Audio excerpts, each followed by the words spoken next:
Hello Riya, good evening. Good evening sir. तो कल आपने रिवाइज किया था, नोट्स दिया था मैंने आपको। Yes sir. ओके। तो हम लोग टाइप्स ऑफ रिएक्शंस कर रहे थे बेटा। उस टाइप्स ऑफ रिएक्शंस में फोर कैटेगरीज है। Basically we are dealing with the addition reaction, then elimination reaction, substitution reaction and then rearrangement. Four types of the reactions are there in organic chemistry.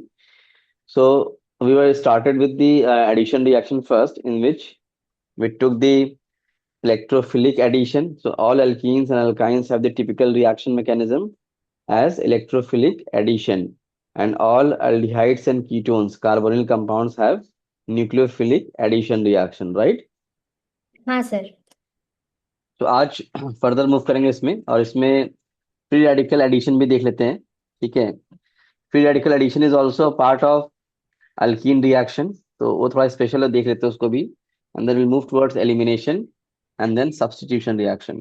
ठीक है, हाँ sir. करें। हाँ देखिए, तो in the form of addition हमारा एक और हमने तीन सब कैटेगरीज थी: nucleophilic addition, electrophilic addition and free radical addition, right? तो हाँ सर। एडिशन रिएक्शंस में एडिशन रिएक्शंस में we have three categories.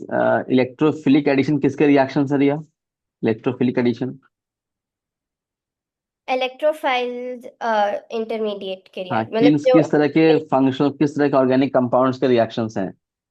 Alkenes and alkane- alkynes, alkenes and alkynes, right? हाँ। ये इनके रिएक्शंस हैं। तो हाइड्रोकार्बन में इनके रिएक्शन को डिटेल करेंगे। फिर न्यूक्लियोफिलिक एडिशन किसके रिएक्शंस हैं? न्यूक्लियोफाइल्स के। हाँ, तो ये किस ऑर्गेनिक कंपाउंड के टिपिकल रिएक्शंस हैं? अल्डिहाइड्स एंड कीटोन्स, है ना? हाँ कल किया था इसको। और एक इसमें और आता है, बोलते हैं फ्री रेडिकल एडिशन। तो फ्री रेडिकल एडिशन भी एल्कीन्स के रिएक्शंस हैं, एल्कीन्स में ही आते हैं,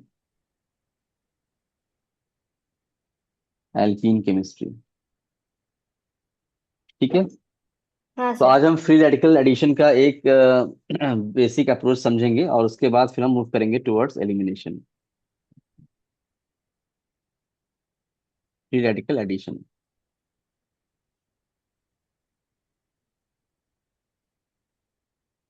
देखो नाम ही दिया है फ्री रेडिकल ना। What is meaning of free radical? Free radicals क्या होते हैं? सर तो वो इलेक्ट्रॉन्स या आयन्स जो अलग हो जाते हैं फ्रॉम द। तो free radicals are the chemical species which are formed by homolysis और हेटेरोलिसिस। यहाँ बॉन्ड का क्लीवेज कैसे होगा, होमोलिसिस या हेटेरोलिसिस? सर हेट्रोलिसिस। हेट्रो होगा तो अनइक्वल डिस्ट्रीब्यूशन ऑफ इलेक्ट्रॉन्स ना, तो वहां पर चार्जेस, कैटायंस और एनायंस बनते हैं। तो free radicals are chemical species formed by homolysis, right? Equal distribution, यहाँ चार्जेस नहीं बनेंगे। होमोलिसिस ऑफ बॉन्ड, बॉन्ड का होमोलिसिस। जैसे अगर मैं बात करूं कि R, R is alkyl, O is oxygen, then O and then R. ठीक है। तो हाँ सर। इसको, जहां पर ओ और ओ का लिंकेज होता है, इस ओ लिंकेज को बोलते हैं पर ऑक्साइड लिंकेज। क्या बोलते हैं?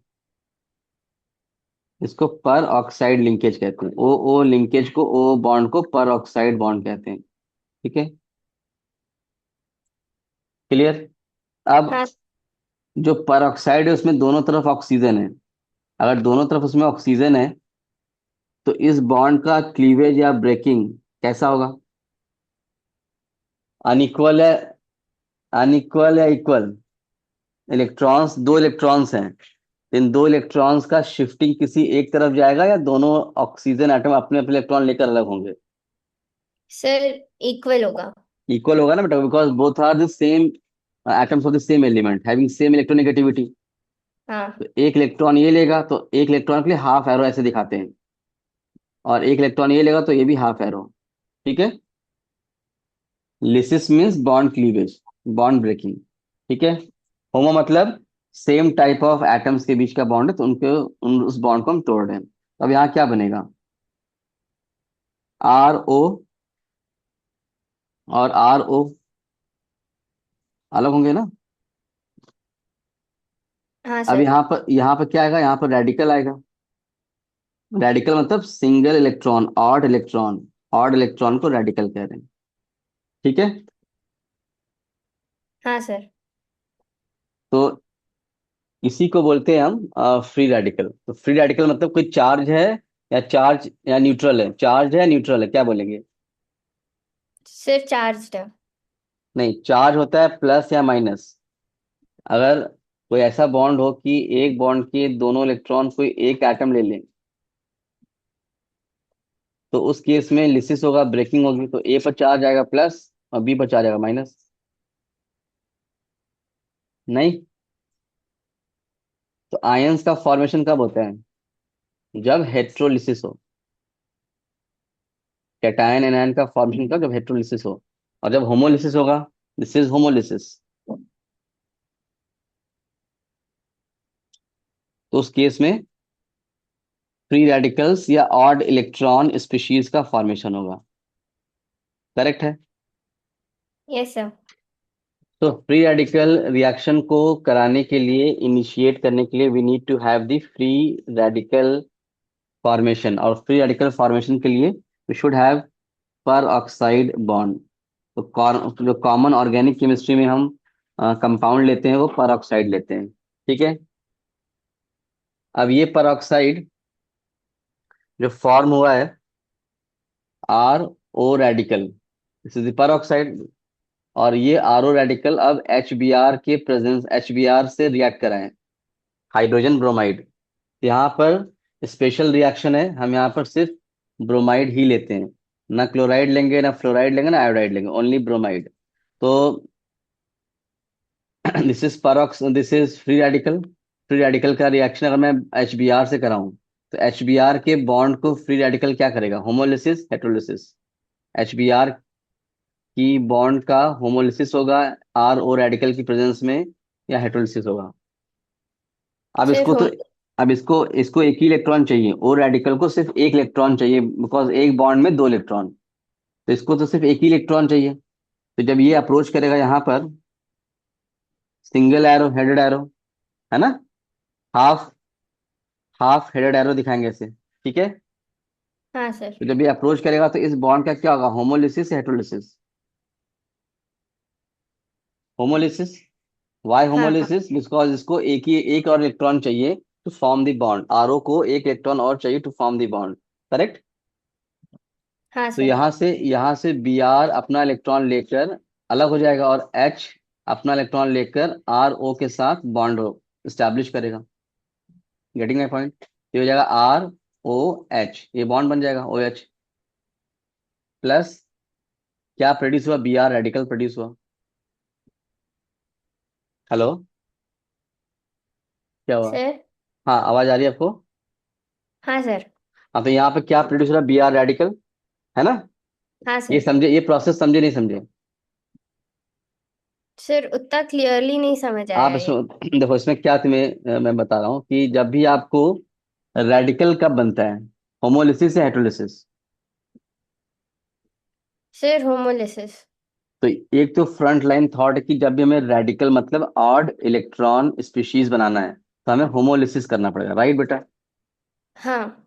तो होमोलिसिस करने के लिए हमारे पास जो कंपाउंड हो, उस कंपाउंड में एटम्स क्या हो? सेम हो या डिफरेंट हो?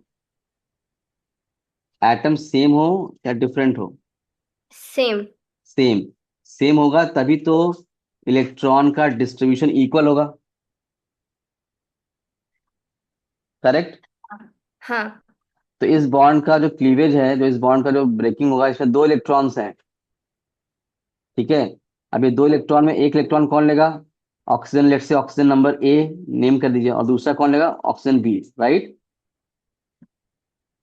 हाँ। ठीक है। ये बात क्लियर है यहाँ तक? हाँ। तो ऐसा करके हमें क्या जनरेट हुआ? RO radical. हाँ दो सर। 2 RO रेडिकल फॉर्म होगा, इसी को हम फ्री हाँ। रेडिकल बोल रहे हैं।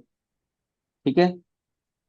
अब जब ये फ्री रेडिकल किसी दूसरे मॉलिक्यूल को अप्रोच करेगा, let's say we are having hydrogen bromide HBr। अब ये आरओ रेडिकल हाइड्रोजन ब्रोमाइड को अप्रोच कर रहे हैं। जब उसके पास पहुंचेगा तो ये आरओ रेडिकल को क्या चाहिए? एक इलेक्ट्रॉन चाहिए ओ रेडिकल को बॉन्ड बनाने के लिए, है ना? आर हाँ ओ सर। रेडिकल को कितने इलेक्ट्रॉन चाहिए? ओ से बॉन्ड बनाना है तो ओ के पास एक इलेक्ट्रॉन तो है, एक और इलेक्ट्रॉन मिल जाए इसको तो एक बॉन्ड बन जाएगा। यस और नो? हाँ सर। तो जब आर ओ रेडिकल ये अप्रोच करेगा HBr की तरफ, तो HBr का जो बॉन्ड है, H और Br के बीच का जो बॉन्ड है, उसका क्या होगा? होमोलिसिस या हेट्रोलिसिस?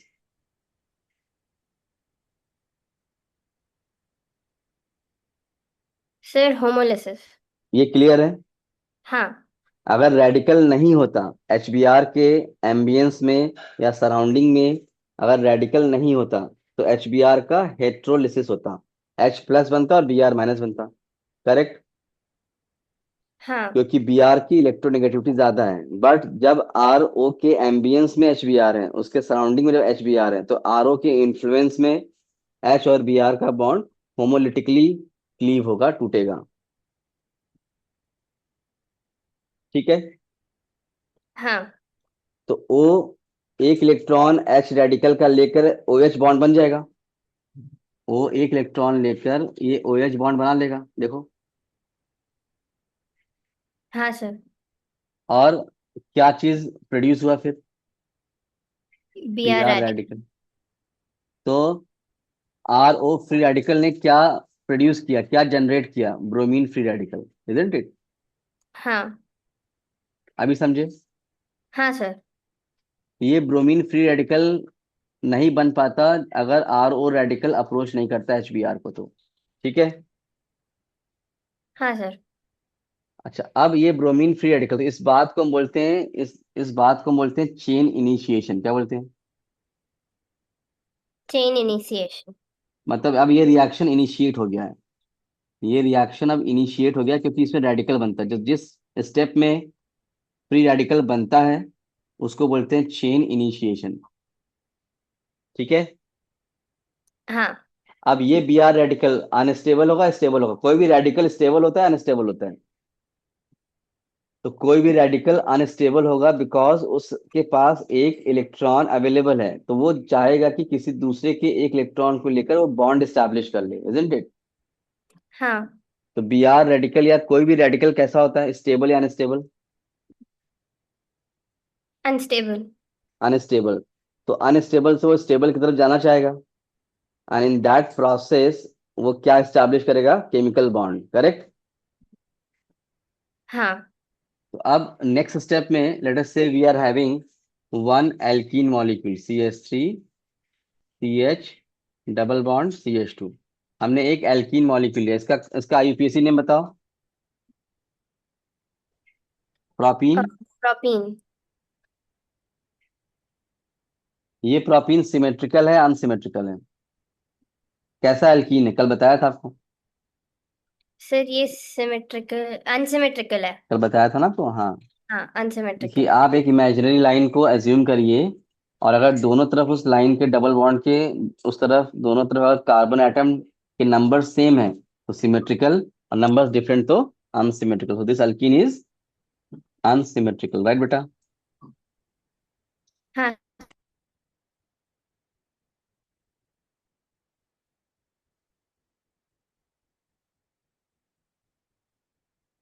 सर।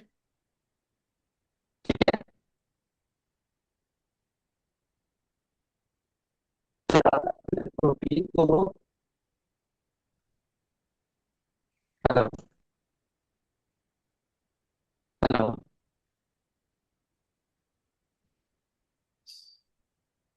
हेलो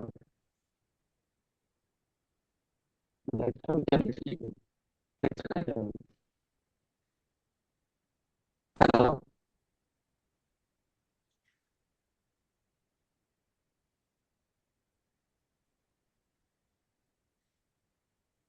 हेलो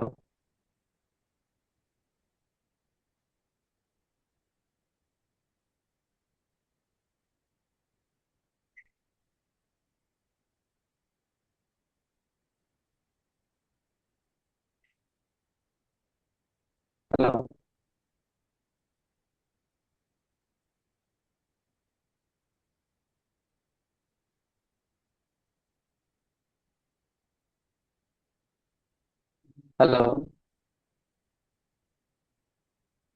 अभी लाइट कैसे चलेगी?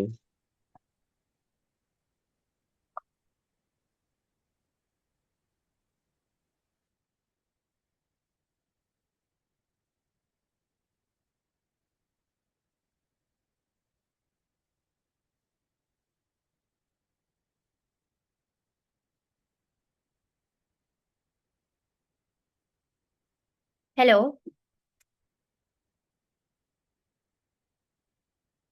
हेलो। हाँ रिया, अभी आपको आवाज आ रही मेरी? हाँ सर, आवाज आ रही है आपकी अब। हाँ, मैं कह रहा था कि जैसे एल्कीन लिया हमने, प्रोपीन लिया, ठीक है। हाँ। तो प्रोपीन के प्रोपीन बी आर रेडिकल के सराउंडिंग में हो, मतलब कि प्रोपीन को अगर सराउंड करे B R radical, let us say we are having B R radical, ये फॉर्म हुआ था। हाँ सर। तो अगर प्रोपीन के सराउंडिंग में बी आर रेडिकल होगा तो प्रोपीन का जो पाई बॉन्ड है उसका क्या होगा, होमोलिसिस या हेट्रोलिसिस? सर, हेट्रोलिसिस। जब भी कोई रेडिकल होगा, फ्री रेडिकल, तो ऑलवेज वो क्या चाहेगा कि होमोलिसिस हो, है ना। जब भी ओके। कोई फ्री हाँ। रेडिकल होगा वो क्या चाहेगा, क्योंकि उसको एक ही इलेक्ट्रॉन चाहिए ना। बी हाँ। आर रेडिकल को तो एक ही इलेक्ट्रॉन चाहिए एक बॉन्ड स्टैब्लिश करने के लिए। हाँ। तो एक इलेक्ट्रॉन के लिए वो बॉन्ड के दो इलेक्ट्रॉन्स का डिस्ट्रीब्यूशन इक्वल कराएगा और वो क्या करेगा, होमोलिसिस, है ना। हाँ। ये थॉट क्लियर कि जब भी कोई फ्री रेडिकल किसी न्यूट्रल मॉलिक्यूल के पास जाएगा तो वो ऑलवेज क्या कोशिश करेगा कि उसका क्या हो, होमोलिसिस। ठीक है। हाँ सर। तो अब अगर ये बी आर रेडिकल अगर अप्रोच करता है towards, let us say this B R radical अगर कार्बन डबल बॉन्ड पर अप्रोच करता है, let say carbon A and carbon B हमने नेम कर दिया। तो अगर कार्बन ए पर जाता है, B R radical on carbon A, on carbon A, तो यहाँ पर जो होमोलिसिस होगा तो यहाँ पर एक पाई बॉन्ड ए की तरफ जाएगा बेटा, ऐसा। हाँ। तो अब ऐसा करने से रेडिकल कहाँ बनेगा, जो प्रोपीन के किस कार्बन पर रेडिकल बनेगा, ए पर या बी पर? प्रोपीन के किस कार्बन पर रेडिकल बनेगा? पाई सर, बॉन्ड टूट गया और उस पाई बॉन्ड टूटकर ए से क्या जुड़ गया, बी आर जुड़ गया, यही हुआ ना। हाँ। तो हाँ। रेडिकल कहाँ गया, पाई बॉन्ड का एक इलेक्ट्रॉन कहाँ गया, किस पर बी गया? आर से जुड़ गया। इस पर गया, कार्बन बी पर गया, नहीं। देखो, अगर B R radical carbon A पर अटैक कर रहा है तो जो पाई बॉन्ड होगा उसका होमोलिसिस होगा। होमोलिसिस होने से वो पाई बॉन्ड क्लीव होगा और क्लीव होकर बी आर कार्बन ए से बॉन्ड स्टैब्लिश कर लेगा, यस और नो। तो किस हाँ। कार्बन पर एक फ्री इलेक्ट्रॉन बचेगा, ए पर या बी पर? ए पर। नहीं, ए पर तो बी आर अटैक कर रहा है ना। ओ इस राइट, केस में सॉरी, हाँ, बी पर, बी पर। इस केस में ए पर तो बी आर अटैक कर रहा है। हाँ। तो बी आर जब ए पर जा रहा है तो बॉन्ड ए से बन जाएगा बी आर का, देखो ये वाला। हाँ। और इस बॉन्ड की जो होमोलिसिस, तो एक इलेक्ट्रॉन बच गया वो जो बी की तरफ चला जाएगा, ऐसा। ठीक है। हाँ सर। तो वो इन द फॉर्म ऑफ क्या बनेगा, रेडिकल, ये रेडिकल रहा। हाँ। ये थॉट क्लियर है? हाँ सर। अच्छा, अब दूसरी पॉसिबिलिटी भी तो है कि B R radical carbon B पर अटैक करे, ये भी तो एक पॉसिबिलिटी है ना। हाँ। आप मॉलिक्यूल्स को मना नहीं कर देंगे ना रिएक्शन मिक्सचर में। हाँ। तो अब एक दूसरी जो पॉसिबिलिटी कि B R radical attacks on carbon atom B, तब क्या होगा? तो बी आर रेडिकल फिर बी से बॉन्ड बनाएगा और ए पर क्या बनेगा, free radical, CH3 CH, B R, CH2 radical, क्या ये बनेगा बेटा? हाँ सर। यहाँ तक अगर क्लियर है? हाँ। श्योर? हाँ सर। तो बी आर देखो, एक सिंपल सा थॉट है, जब भी कभी रेडिकल, फ्री रेडिकल अटैक करेगा तो वो कोशिश हमेशा क्या करेगा, होमोलिसिस की। वाई होमोलिसिस, उसको एक ही इलेक्ट्रॉन चाहिए बॉन्ड बनाने के लिए।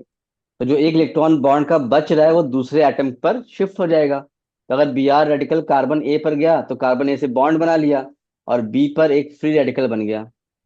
लाइकवाइज, अगर B R radical carbon B पर अटैक कर रहा है तो बी से बॉन्ड स्टैब्लिश करेगा और ए पर फ्री रेडिकल बनेगा। राइट, ये ए है ये बी है।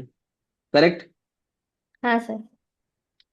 अब ये दोनों पॉसिबिलिटीज है, इन दोनों पॉसिबिलिटीज में जो आपका कार्बन फ्री रेडिकल बन रहा है, तो carbon free radical this one, ये सेकेंडरी है, प्राइमरी है, टर्शरी है, कैसा है कार्बन फ्री रेडिकल, ये कैसा है? Sir primary. ध्यान से देखो, रेडिकल जिस कार्बन पर है वो कितने कार्बन से डायरेक्टली बॉन्डेड है? Sir primary. देखो, this is the radical, right, ये रेडिकल दिख रहा है ना? दिस इज द रेडिकल बेटा, ठीक है। ओ। और ये रेडिकल जिस कार्बन पर है वो बी कार्बन है, दिस इज बी कार्बन। हम्म। और ये कार्बन कितने कार्बन से डायरेक्टली बॉन्डेड है? दो, सो दो सेकेंडरी। से, तो इसको हम बोलेंगे secondary. This is secondary carbon free radical, right बेटा, समझ गए इस बात को? हाँ। अब आ जाइए दूसरा पॉसिबिलिटी जो हमने देखा था कि अगर B R radical carbon B पर अटैक कर तो ये वाला कैसा फ्री रेडिकल है? ये कैसा फ्री प्राइमरी। रेडिकल है? प्राइमरी। तो फ्री रेडिकल की स्टेबिलिटी भी कार्बोकैटायन की तरह ही होती है। हमने कल आपको कार्बोकैटायन की डिफरेंट डिग्रीज में स्टेबिलिटी बताया था। फ्री हाँ सर। रेडिकल की स्टेबिलिटी भी कार्बोकैटायन जैसे ही चलती है। तो what was the carbocation stability, हमने क्या बताया था आपको? सर सबसे पहले टर्सरी, फिर सेकेंडरी, फिर प्राइमरी, फिर मिथाइल। मिथाइल। लाइकवाइज यहाँ भी यही सेम चलेगा। कार्बन फ्री रेडिकल की भी स्टेबिलिटी अगर मैं देखूं among the different degree of carbon stability, तो we can say tertiary most stable followed by secondary then primary and then methyl free radical, right बेटा? हाँ सर।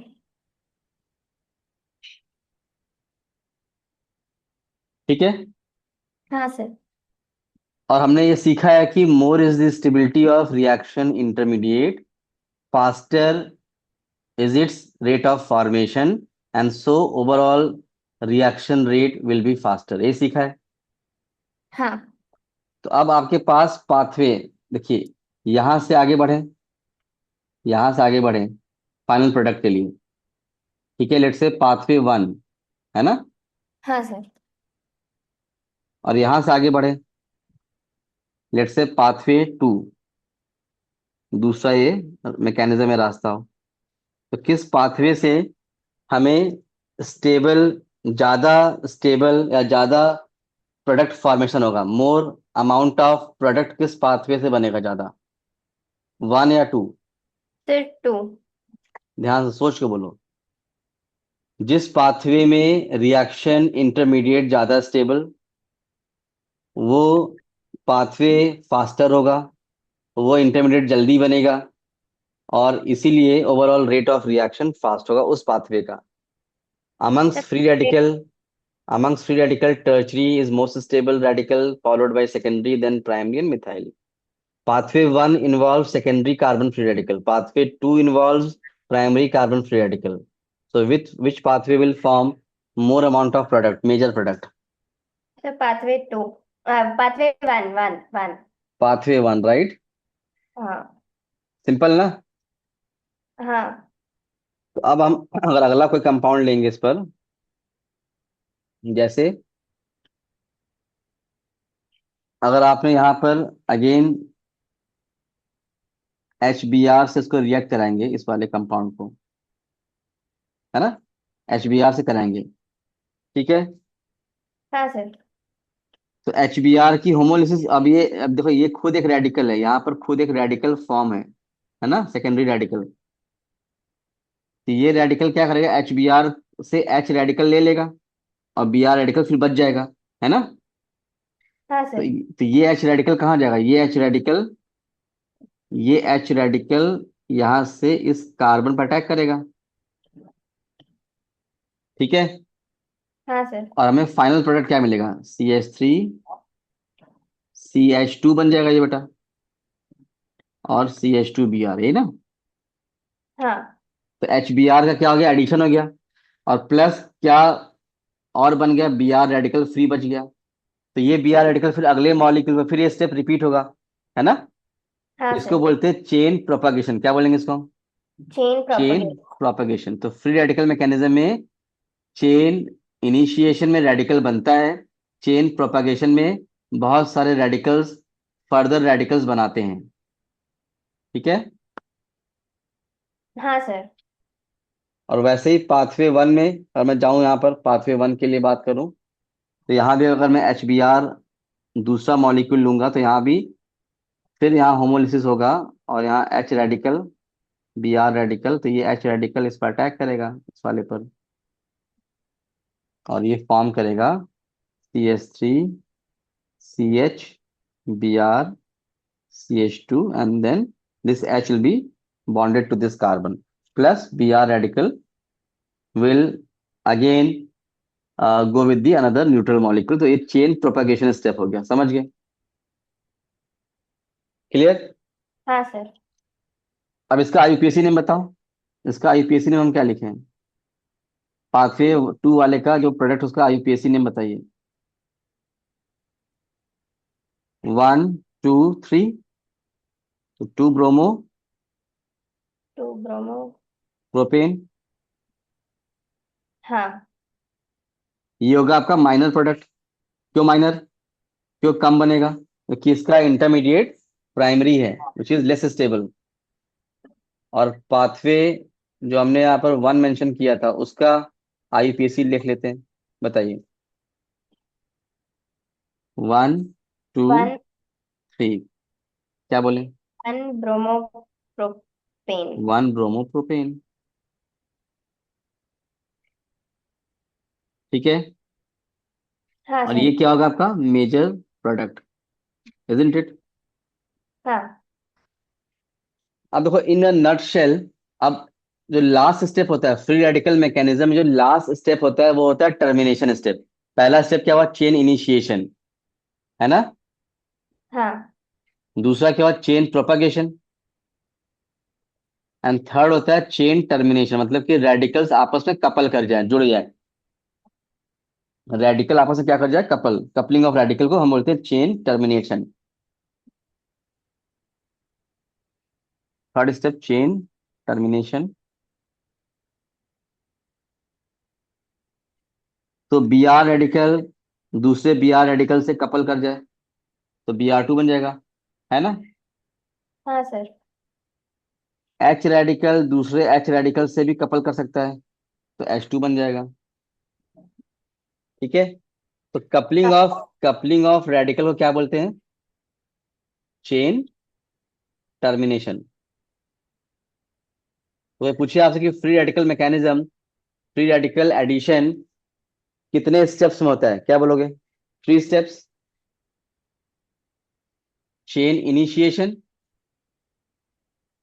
में रेडिकल प्रोड्यूस हो रहा था,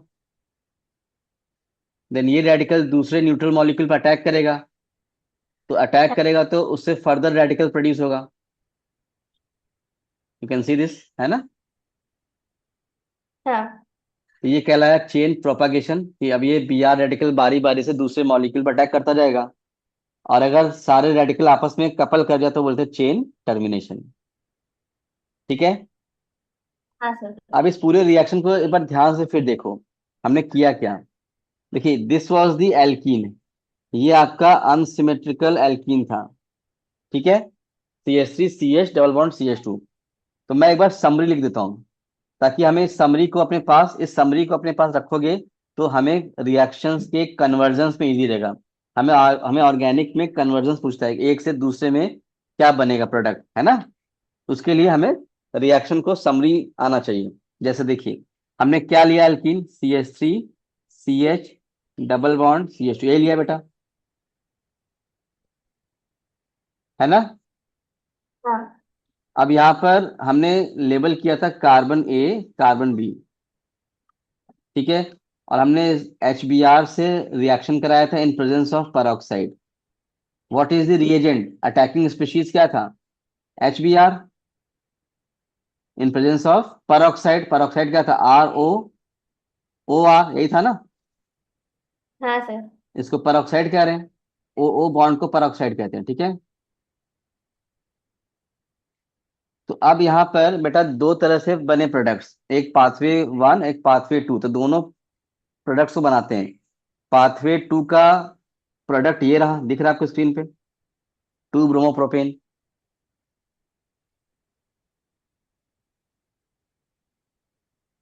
CH3 CH2। और एक Br और एक H, ये जुड़ा था ना, ऐसा ही हुआ था बेटा HBr का एडिशन। Yes sir. ये कौन सा पाथवे था?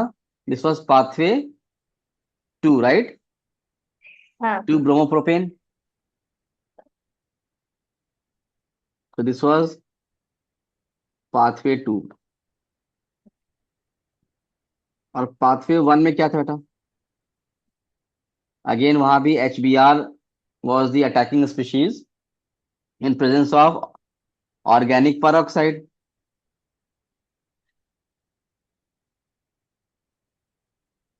What was the product? CH3 CH CH2। अब इस बार Br कहाँ गया? फर्स्ट कार्बन से, और H सेकंड कार्बन से। यही हुआ था, दिस वाज पाथवे 1। तो पूरे रिएक्शन की समरी यही है ना? बोलो। हाँ सर। अच्छा, कौन सा मेजर है कौन सा माइनर है? 1 ब्रोमो या 2 ब्रोमो, कौन सा मेजर है? हमने ऊपर लिखा ना, which one was मेजर?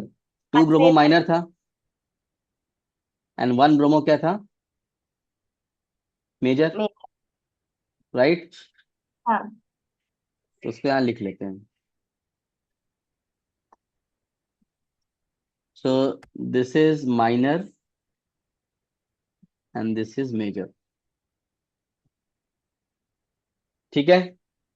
यहाँ तक बात ठीक एकदम। जो हमने हाँ ऊपर किया उसी को यहाँ समराइज लिख, उसी को समरी यहाँ लिख दिया, है ना। अब जो काम की बात देखो क्या है। काम की बात देखिए, जो आपको रिटेन रखना है अपने पास। जो अनसिमेट्रिकल एल्कीन है, दिख रहा है आपको? डबल बॉन्डेड कार्बन जिस पर हाइड्रोजन ज्यादा है वो कौन है? ए है या बी है? डबल बॉन्डेड कार्बन जिस पर हाइड्रोजन ज्यादा है वो ए है या बी है?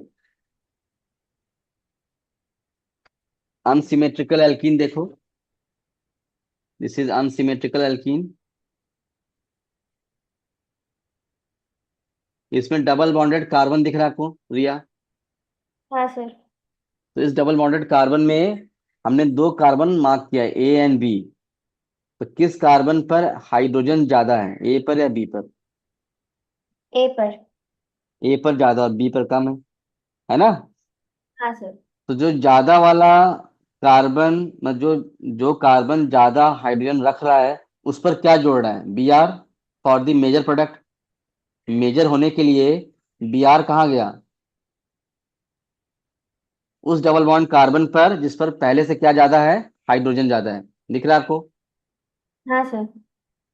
और H कहाँ गया? उस कार्बन डबल बॉन्ड पर जहां पहले से हाइड्रोजन कम है, to form the major product. Can you see this? I am highlighting this. दिख रहा है आपको? हाँ सर। तो बस हमें यही याद रखना है। अगर आपको मैकेनिज्म नहीं भी याद हो तो चलेगा, ठीक है। This is the mechanism. But हमें इसका समरी क्या याद रखना है कि अनसिमेट्रिकल एल्कीन में जिस कार्बन पर डबल बॉन्ड कार्बन पर पहले से हाइड्रोजन ज्यादा है, वहां क्या अटैच होता है? Br, है ना। हाँ और जहां पर H कम, वहां क्या होगा? H अटैच होगा, to form the major product, ठीक है।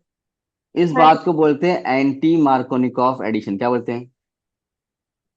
Anti Markovnikov addition. एडिशन, या इसको शॉर्ट में एंटी एम रूल एडिशन भी कहते हैं, और एंटी एम रूल एडिशन। ये सब आपको अल्कीन केमिस्ट्री में वापस आएगा, तो मैं यहीं पे ब्रीफ कर दे रहा हूँ। एंटी मार्कोनिकॉफ या एंटी एम रूल, और या इसी को हम एक और नाम देते हैं, Kharasch effect, after the name of the person. Kharasch effect, समझ गए? हाँ सर। तो वे पूछे आपसे कि what is anti Markovnikov addition. Alkene कैसा लोगे, सिमेट्रिकल या अनसिमेट्रिकल? पहला पॉइंट, की टेक अवे, एल्कीन कैसा लोगे, सिमेट्रिकल या अनसिमेट्रिकल? अनसिमेट्रिकल। अनसिमेट्रिकल। उसमें जो आप एच बी आर ऐड करेंगे, उसमें जो आप एच बी आर ऐड करेंगे, तो डबल बॉन्ड के किस कार्बन पर एच और किस कार्बन पर बी आर जाएगा, जहां हाइड्रोजन ज्यादा है, जहां हाइड्रोजन कम है, कहाँ बी आर कहाँ एच, बताओ, एज पर anti Markovnikov. Sir majorly. Double bonded carbon already containing hydrogen, more number of H वाले पर बी आर लग रहा है या लेस नंबर ऑफ एच वाले बी आर लग रहा है? सर मोर नंबर पे। मोर नंबर, और लेस नंबर वाले एच वाला कार्बन पर क्या लग रहा है, एच लग रहा है, यही ना? हाँ। To form the major product. हाँ। इसको क्या बोल, इस बात को क्या बोल रहे हैं, एंटी मार्कोनिकॉफ एडिशन, करेक्ट? हाँ। तो एंटी मार्कोनिकॉफ एडिशन सिर्फ सिर्फ और सिर्फ पर ऑक्साइड की प्रेजेंस में होगा, सिर्फ और सिर्फ पर ऑक्साइड की प्रेजेंस में होता है, only in the presence of peroxide, and specially H B R लेना पड़ेगा। बट अगर पर ऑक्साइड नहीं है रिएक्शन मिक्सचर में, तो मार्कोनिकॉफ एडिशन होगा। व्हाट इज मार्कोनिकॉफ एडिशन बेटा? जैसे अगर मैं आपको यहाँ पर सेम एल्कीन लिखूं, अनसिमेट्रिकल, और हमने यहाँ पर एच एक्स लिया, हाइड्रोजन हैलाइड लिया, नो परऑक्साइड, कोई परऑक्साइड नहीं है, आपको एग्जाम में लिखा नहीं रहेगा, मैं यहाँ लिख दे रहा हूँ। अगर नहीं लिखा है परऑक्साइड तो नहीं होगा परऑक्साइड, मानेंगे उसको। तो इस केस में मार्कोनिकॉफ जाएगा, एंटी मार्कोनिकॉफ जाएगा, इस केस में क्या होगा? सर एंटी नहीं, मार। परऑक्साइड के एब्सेंस में, परऑक्साइड के एब्सेंस में, ऊपर वाले रिएक्शन में परऑक्साइड था, दिस वाज द परऑक्साइड, तो परऑक्साइड की प्रेजेंस में क्या हो रहा था, एंटी मार्कोनिकॉफ। परऑक्साइड की एब्सेंस में क्या होगा, M rule addition, Markovnikov rule of addition. समझे बात को? हाँ सर। तो यहाँ पर एक्स किस कार्बन से और एच किस कार्बन पर अटैच होगा, ए एंड बी, बताओ। C H two. अब यहाँ पर किस कार्बन से एच, किस कार्बन से एक्स, बताओ। यहाँ पर एम रूल एडिशन है, परऑक्साइड नहीं है तो एम रूल एडिशन है। सर सी एच पर बी आर और सी एच टू पर H. Very good. C H, C H वाले पे जहां पर एच पहले से कम है, वहां हेलोजन जाएगा, दैट इज बी आर, और जहां एच पहले से ज्यादा है, वहां पर एच जाएगा। ठीक है? हाँ सर। तो इसको क्या बोलते हैं, मार्कोनिकॉफ एडिशन। तो मार्कोनिकॉफ एडिशन क्या है, double bonded carbon of unsymmetrical alkene having more number of hydrogen will add hydrogen of H x, यही ना? लिख दे इस बात को। In case of unsymmetrical alkene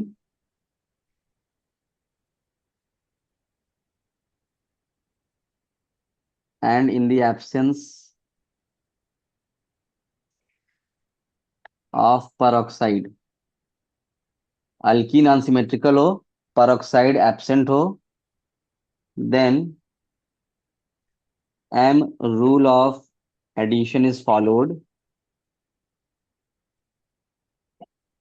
that means, that is double bonded carbon containing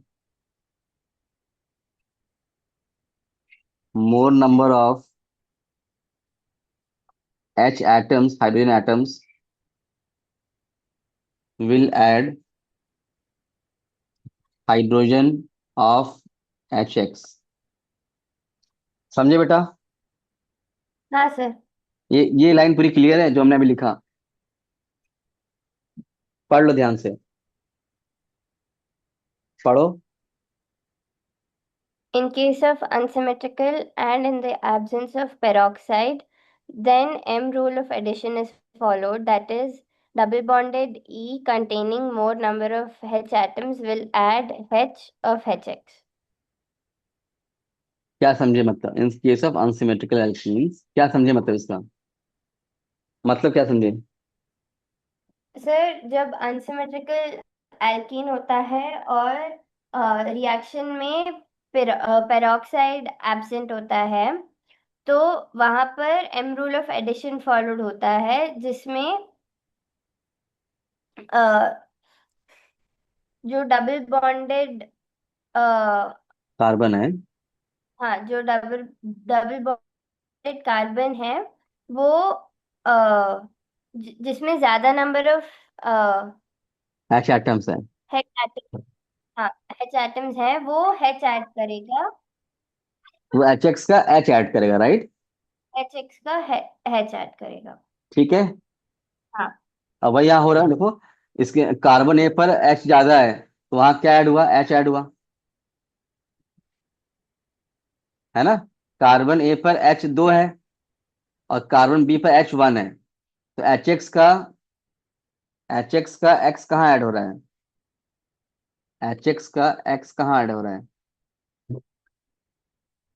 H x का जो H है वो कार्बन जिसके पास H ज्यादा वहां ऐड हो रहा है ना?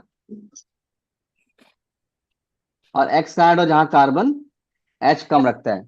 ठीक है। हाँ।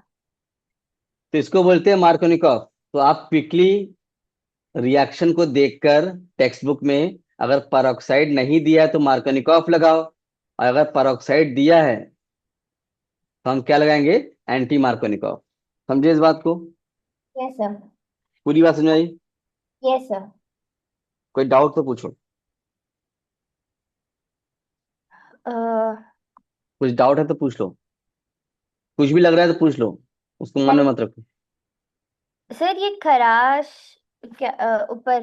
हाँ, खराश इफेक्ट भी एंटी मार्कोनिकॉफ को ही कहते हैं। खराश is the name of the person, है ना? Okay sir. खराश का हो चाहे एंटी मार्कोनिकॉफ का हो चाहे एंटी एमरूल का हो, सब एक ही मतलब ओके सर। है ना? हाँ। तो सिंपल एंटी मार्कोनिकॉफ क्या हुआ?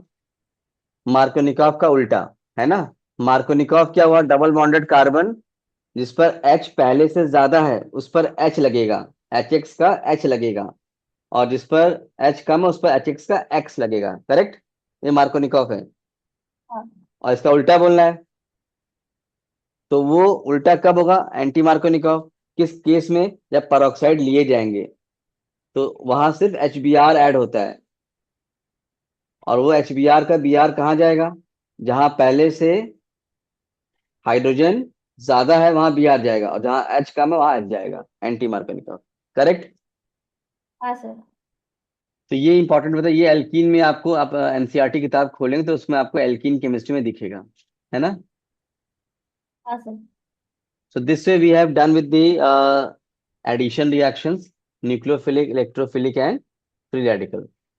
अब नेक्स्ट आता है इसमें एलिमिनेशन। तो नाम से क्लियर है बेटा, एलिमिनेशन मतलब क्या?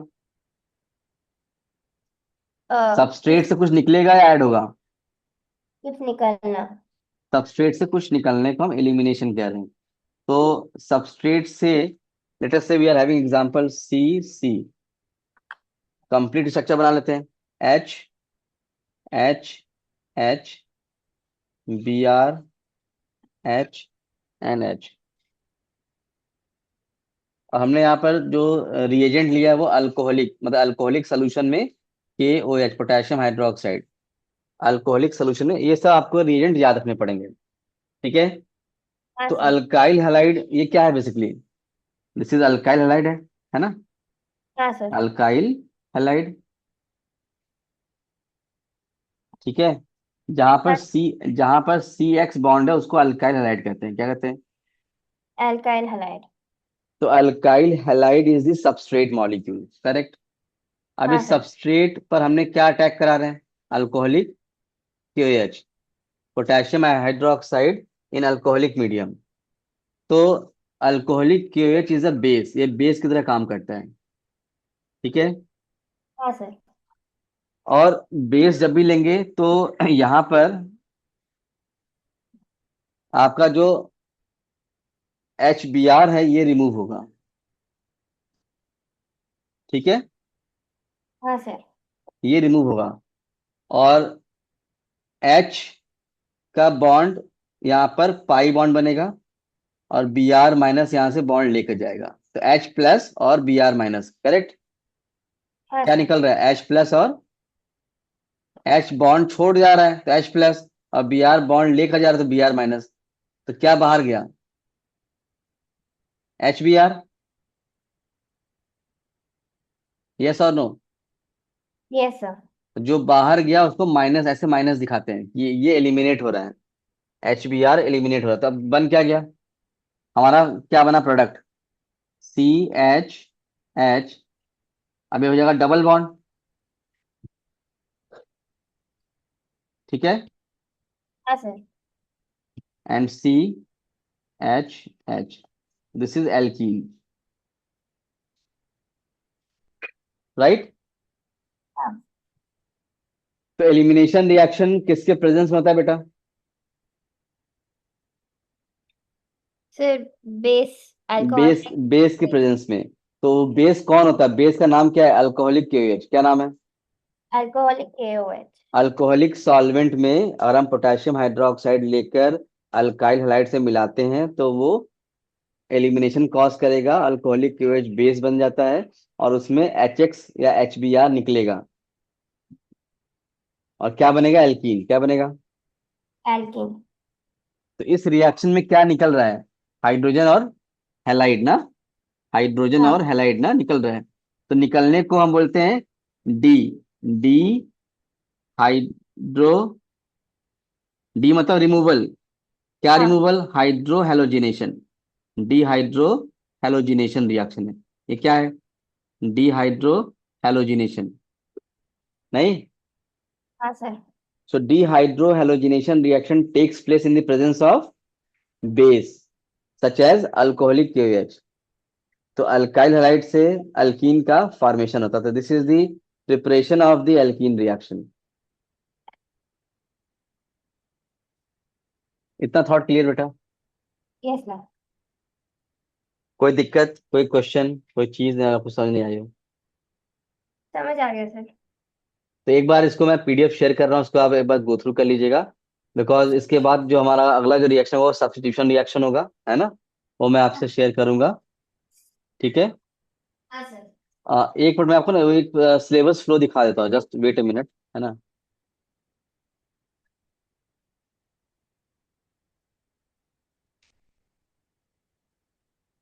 एक मिनट रुको।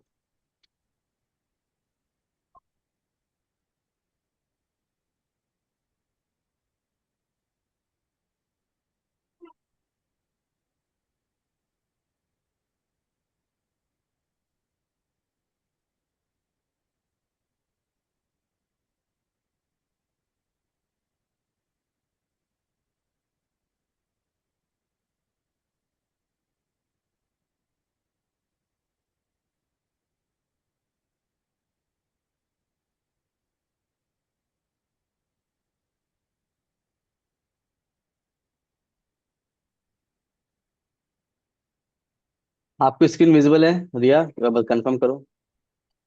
सर अभी तो नहीं दिख रही है, अभी सिर्फ। हाँ, अब दिखा। हाँ। आ गया। देखो, this is how the lectures have been planned for your class 12 syllabus, right. और आप इसको देखेंगे तो this is the physics class portion. 7 हाँ, है। हाँ, क्लास सॉरी क्लास 11 पे, एक मिनट। हाँ, मैं आपको 12th के भी अभी बना रहा था, मैं बना कर वो शेयर करता हूँ, 11 का था, है ना। ओके। तो ऐसे मैं आपको 12th का भी फ्रेम करूंगा, फिजिक्स केमिस्ट्री और मैथ्स का, ठीक है। और हाँ हम सर। उसी सीक्वेंस को फॉलो करेंगे। आपको लेक्चर लेक्चर 4 रहेगा, किस लेक्चर में कितना पढ़ना है, ठीक है। और इसको हाँ। हमें मतलब कि लगभग 94 to 100 लेक्चर्स रहेंगे, ठीक है। ओके और सर। इसको सब्जेक्ट वाइज हम इसको कैटेगराइज करें, तो ये 11th का ग्लिम्स दिया हमने आपको। 12th का भी ऐसे मैं फ्रेम करके आपको शेयर कर दूंगा, मोस्ट लाइकली कल तक दे दूंगा आपको, ठीक है। ओके तो सर। हमें ऐसे ही आगे बेटा मूव करना पड़ेगा, है ना। हाँ। हाँ। ठीक है। बाकी लेक्चर नोट्स तुम्हें मिल जाएगा, ठीक है।